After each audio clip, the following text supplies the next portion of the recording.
Hi സുഹൃത്തുക്കളെ, നമസ്കാരം. അപ്പോൾ ഇന്ന് ഒരു സങ്കടകരമായ ഒരു കാര്യം നിങ്ങളെ അറിയിക്കാനാണ് ഞാൻ ഈ വീഡിയോ ചെയ്യുന്നത്. ചിലപ്പോൾ കുറേ ആൾക്കാരൊക്കെ അറിഞ്ഞിട്ടുണ്ടാവാം. അപ്പോൾ ഇന്നിപ്പോൾ 2-3 വർഷമായിട്ട് യൂട്യൂബർമാരുടെ പിന്നെ ഒരു അന്നമായിരുന്ന രേണുസുതി എല്ലാ ആൾക്കാരും, അതായത് യൂട്യൂബ് ചാനലിൽ എന്നൊരു സംഭവമുള്ള എല്ലാ ആൾക്കാരും എടുത്തിട്ട് ആഘോഷിച്ചിട്ടുള്ള, അതായത് റിയാക്ഷനാണ് പോപ്പാണെന്ന് പറഞ്ഞ് ആഘോഷിച്ചിട്ടുള്ള എല്ലാവർക്കും ഒരു തിരിച്ചടി കിട്ടാൻ പോകുന്നു. കാരണം എന്ന് പറഞ്ഞു കഴിഞ്ഞാൽ വർഷങ്ങളായിട്ട് ഇവരുടെ അന്നദാതാവായിരുന്ന രേണുസുതിക്ക് സത്യം പറയുമ്പോൾ എനിക്ക് ഭയങ്കരമായ വിഷമമുണ്ട് കേട്ടോ. ക്യാൻസർ സ്ഥിരീകരിച്ചിരിക്കുകയാണ്. അതായത് ഒരു 10-15 വർഷക്കാലമായിട്ട് ഈ രേണുവിന് ഉണ്ടായിരുന്നത് തന്നെയാണ്. അപ്പോൾ ഇത്രയും നാളും രേണുസുതിയുടെ നമ്പർ എൻ്റെ കയ്യിൽ ഉണ്ടായിട്ട് ഞാനത് വിളിച്ച് സംസാരിക്കുകയൊന്നും ചെയ്തിട്ടില്ലായിരുന്നു. അപ്പോൾ ഇതറിഞ്ഞപ്പോൾ എനിക്ക് മാനസികമായിട്ട് ഭയങ്കര ഒരു വിഷമം ഉണ്ടായിപ്പോയി. കാരണം ആ സുതി എന്ന കലാകാരൻ മരിച്ചതിന് ശേഷം ജീവിക്കാൻ വേണ്ടിയിട്ട് സമൂഹത്തിൽ ഇറങ്ങി ആ ഒരു കുഞ്ഞുണ്ട്. അതിനെയൊക്കെ വളർത്താൻ വേണ്ടിയിട്ട് വളരെ പ്രതീക്ഷയോടുകൂടി ഈ സോഷ്യൽ മീഡിയയിലോട്ട് ഈ അഭിനയ രംഗത്തോട്ട് വന്ന ഒരു സ്ത്രീയാണ് രേണുസുതി. ഇന്ന് അതിൻ്റെ ഒരു സങ്കടകരമായ ഒരു വാർത്തയാണ് എനിക്ക് കേൾക്കാൻ പറ്റിയത്. ഇതൊക്കെ ഇതിനു മുമ്പ് അറിഞ്ഞപ്പോഴും ഞാനത് സ്ഥിരീകരിക്കാത്തത് കൊണ്ട് അല്ലെങ്കിൽ വ്യക്തമായിട്ട് അറിയാത്തത് കൊണ്ട് ഒരിക്കലും ദൈവമേ ആ കുട്ടിക്ക് അങ്ങനെ ഉണ്ടാവരുത് എന്ന് മാത്രമാണ് ഞാൻ ചിന്തിച്ചത്. അപ്പോൾ ഇപ്പോൾ കുറേ ദിവസമായിട്ട് ഈ യൂട്യൂബർമാരൊക്കെ അങ്ങ് പെട്ടിയും കിടക്കൊക്കെ അടക്കി വെച്ചിട്ട് ഇപ്പോൾ വേറെ കണ്ടന്റിലേക്കൊക്കെ പോയേക്കാണ്.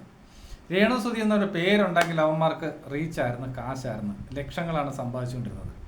ഇപ്പോൾ അതിനൊരു ഇത് വന്നേക്കാണ്. ഇപ്പോൾ എന്തുകൊണ്ട് അവന്മാർ എടുക്കുന്നില്ല?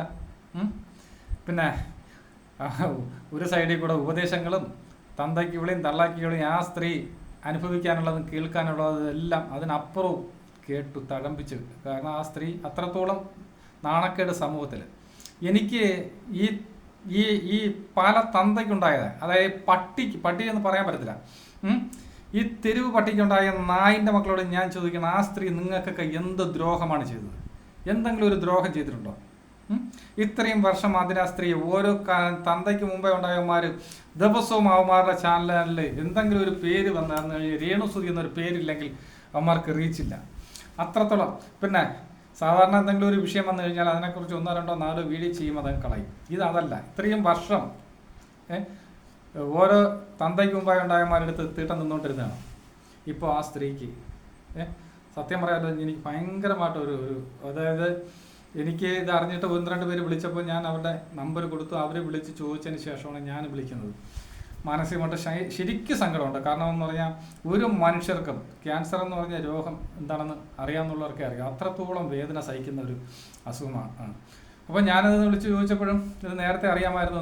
എന്നിട്ടും അത് ഈ ഒരു 2-3 വർഷമായി സോഷ്യൽ മീഡിയയിൽ വന്ന് അല്ലെങ്കിൽ ഇത്രയും ആക്റ്റീവായി നിന്നപ്പോൾ ജീവിക്കാനുള്ള ഒരു നെട്ടോട്ടമായിരുന്നു. അപ്പോൾ ആ ചികിത്സയ്ക്ക് പോയി കഴിഞ്ഞാൽ അറിയാം, പിന്നെ ഇതിന് വേണ്ടിയിട്ട് അങ്ങോട്ട് പോകാനോ അല്ലെങ്കിൽ മറ്റുള്ള 10 പൈസ കിട്ടേണ്ട ആ മാർഗ്ഗങ്ങളൊക്കെ അടയും. അതുകൊണ്ട് ഇത്രയും നാൾ വേദന സഹിച്ചുകൊണ്ട് നടക്കുമായിരുന്നു ആ രേണുസുതി. നിങ്ങളൊക്കെ കുറ്റം പറയുമ്പോഴും മറ്റുള്ളവരുടെ മുമ്പ് അത് ചിരിച്ച് കാണിച്ച് ആ വേദന സഹിച്ചു നിന്നൊരു സ്ത്രീയാണ് രേണുസുതി കേട്ടോ. എനിക്ക് ചോദിക്കാനുള്ള തന്തയ്ക്ക് മുമ്പായ മാർഗങ്ങൾ നീയൊക്കെ എവിടെ പോയി? അതിനെ തൊഴുതുപരാകുന്നു. പിന്നെ സെക്സ് റാക്കറ്റിലെ കണ്ണിയാണ്, സ്വർണ്ണക്കള്ളക്കടത്താണ്. നിനക്കൊക്കെ എന്തെങ്കിലും ഒരെണ്ണം തെളിയിക്കാൻ കഴിഞ്ഞിട്ടുണ്ടോ? ഒരു പടക്കശാല എന്ന് പറഞ്ഞ ഒരു അറവാണി ഉണ്ടായിരുന്നു. ഉപദേശത്തിൻ്റെ പേരിൽ അതിനെ നശിപ്പിച്ചുകൊണ്ടിരുന്നു. ഇപ്പോൾ എവിടെ പോയി? വലിയ വാഗ്ദാനമായിരുന്നല്ലോ രേണുസുതിക്ക് അങ്ങനെ ഒരു അസുഖം ഉണ്ടെങ്കിൽ ഞങ്ങൾ മുന്നിട്ട് നിൽക്കുന്നു. നീയൊക്കെ എവിടെ പോയടി കഴിവറ മക്കളെ? നിന്റെ ഈ സ്ത്രീയെ വെച്ച് തിന്നുകൊണ്ടിരുന്ന തന്തയ്ക്ക് മുമ്പായ വേണ്ടായ വർഗ്ഗങ്ങളെല്ലാം ഇപ്പോൾ എവിടെ പോയി? ഇന്നലെ ഞാൻ പല തന്തയ്ക്കുണ്ടായ ഒരു നായിൻ്റെ മോൻ, അവൻ എല്ലാവരും ആ വിഷയത്തെക്കുറിച്ച് വിട്ടപ്പോഴും ഇന്ന് അവൻ്റെ അമ്മയ്ക്ക് പോലും അറിയത്തില്ല അവനെ എത്ര തന്തയുണ്ടെന്ന്. ആ പൊലയടിമ ഇന്നലെ വീഡിയോ അങ്ങനെ കണ്ടന്റ് രേണുസുതി മാത്രം മതി, അല്ലാതെ വേറെ ഒന്നുമില്ല. വേണ്ട, അവനെ കുറിച്ച് ഞാനൊരു വീഡിയോ ചെയ്തതാണ്. വേണ്ട, ഈ തന്തയ്ക്ക് മുമ്പ്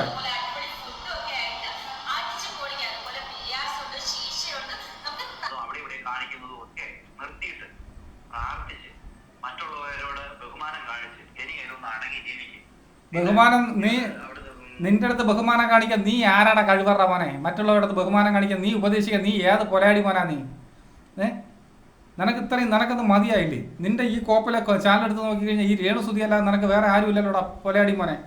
നിന്നൊക്കെ സത്യം പറഞ്ഞ് മടുത്തു.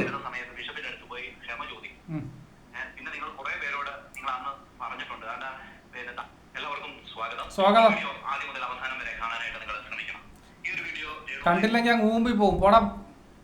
ബന്ധപ്പെട്ട് തന്നെയാണ്. കഴിഞ്ഞ ദിവസം ഞാനൊരു വീഡിയോ ഇട്ടിരുന്നു.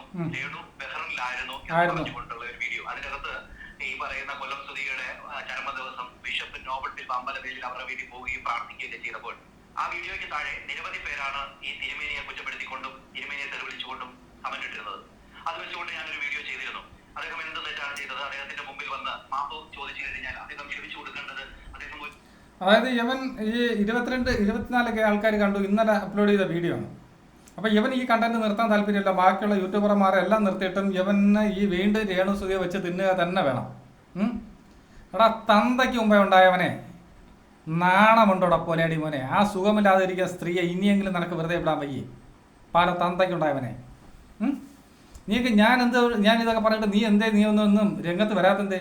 എനിക്കൊരു റിപ്ലൈ താടാ നായിൻ്റെ മോനെ. പറ, എന്തെങ്കിലും റിപ്ലൈ താ. സത്യം പറയുന്നത് കാണുമ്പോൾ മാനസികമായി ശരിക്കും വിഷമമുണ്ട് കേട്ടോ. ഒരു സ്ത്രീയെ ഇത്രയും സമൂഹത്തിലിട്ട് അടച്ചാക്ഷേപിക്കുകയും എന്നിട്ട് അവൻ്റെയൊക്കെ കോപ്പല ഉപദേശങ്ങളും തെറിവിളി, പിന്നെ അതുപോലെ തൊഴുതുപുരാക്കൾക്ക്, പിന്നെ ഒരു അർവാണിയാണെന്നുണ്ടെങ്കിൽ കുറേ എണ്ണത്തിനെ വിളിച്ചുകൊണ്ട് ഇരുത്തി അവൾ കണ്ടതുപോലെ അവൾ പിന്നെ സെക്സ് റാക്കറ്റിൽ ചെന്ന് പോകുമ്പോഴേ അവൾ പിടിച്ചു വെക്കാൻ ചെല്ലുന്നവരെയാണ് ഓരോ തന്തയ്ക്ക് മുമ്പായിട്ട് അവർ വന്നിരുന്ന് കുണയിലടിക്കുന്നത് കേട്ടോ. ഒരു മനസാക്ഷി സ്നേഹമൊക്കെ വേണം കേട്ടോ. ഞാൻ ആ രേണു സുധി എന്ന് പറഞ്ഞാൽ ഇതുവരെ നേരിട്ട് കണ്ടിട്ടില്ല. ഈ സോഷ്യൽ മീഡിയയിലൊക്കെ ഇവിടെ കണ്ടിട്ടേ ഉള്ളൂ. എന്നിട്ട് നമുക്ക് അതിൻ്റെതായ ഒരു വിഷമമുണ്ട്. ഈ ക്യാൻസർ എന്ന രോഗം അത്രയ്ക്ക് മാരകമായ രോഗമാണ്. അവരനുഭവിക്കുന്ന മാനസികാവസ്ഥയും എല്ലാം അത് പറഞ്ഞറിയിക്കാൻ പറ്റാത്തതാണ്. ഈ തൊഴുതുപുരാവിട്ടുള്ള നിൻ്റെയൊക്കെ കുടുംബത്തിൽ നിൻ്റെയൊക്കെ ഈ എത്ര എണ്ണം വെച്ച് ഈ രേണു സുധിയെ വെച്ച് തിന്നിട്ടുണ്ടോ? നിൻ്റെയൊക്കെ കുടുംബത്തിൽ ഇതുപോലെ ഒരു അസുഖം വരാതിരിക്കാൻ നീയൊക്കെ പ്രാർത്ഥിക്കും. ഞാനിത് ആത്മാർത്ഥമായിട്ടാണ് പറയുന്നത്. നിൻ്റെയൊക്കെ കുറേ ഉപദേശം ഇനിയെങ്കിലും അടങ്ങി ജീവിക്ക്. കോപ്പാണ് കൊത്തമ്പലാണെന്നും പറഞ്ഞ് വന്നപ്പോൾ അത് വേറെ രീതിയിലാണ് നിന്നെ കളിയാക്കിക്കൊണ്ടാണ് പറയുന്നത്. നല്ലത് കേൾക്കുന്നത് നമുക്കറിയാം കേട്ടോ. നിൻ്റെ ഒന്നും ഉപദേശം അവർക്ക് വേണ്ട.